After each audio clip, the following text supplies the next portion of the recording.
네, 국회 교섭단체 대표연설에 나선 더불어민주당 박홍근 원내대표가 대통령실을 둘러싼 이른바 사적 채용 논란을 정면 비판했습니다.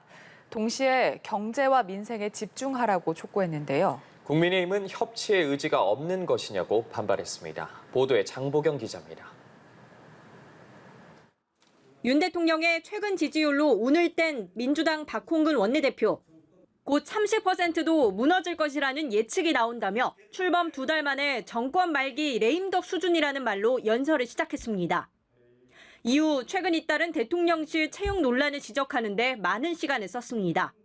박 원내대표는 대통령 권력 사유와는 반드시 대가를 치르게 될 것이라고 경고하면서 측근 챙기기는 도를 넘은 지 오래라고 말했습니다. 윤석열 정부 대통령실은 이른바 검찰 출신 문고리 육상시에 의해 장악되었다는 비판이 제기되고 있습니다. 대통령 탄핵으로 이어진 최순실 국정농단 사태를 언급하면서 윤 대통령이 김건희 여사 관련 우려에는 귀를 기울여야 한다고도 강조했습니다. 경제 위기를 언급한 대목에선 법인세 감세 등 대기업과 부자들을 챙기면서 정작 자영업자와 서민들의 고통을 외면한다고 지적했습니다. 경제는 비상 상황이고 민생은 깊은 위기 속에 놓여 있는데 정작 대통령은 보이지 않습니다. 국민의힘은 첫 교섭단체 연설부터 탄핵을 경고한 것이라며 협치의 의지가 있는 거냐고 쏘아붙였습니다. 권성동 대표 직무대행은 경제 위기가 문재인 정부 정책 실패에서 비롯됐다는 것에 사과부터 하라고 반박했습니다.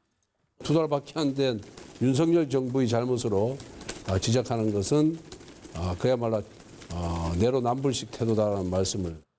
한편 이날 본회의에서는 유류세 인하폭 확대 등 경제 현안 입법을 추진할 민생특위 구성안이 통과됐습니다.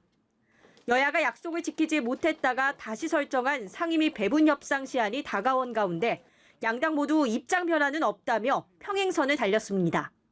연합뉴스TV 장보경입니다.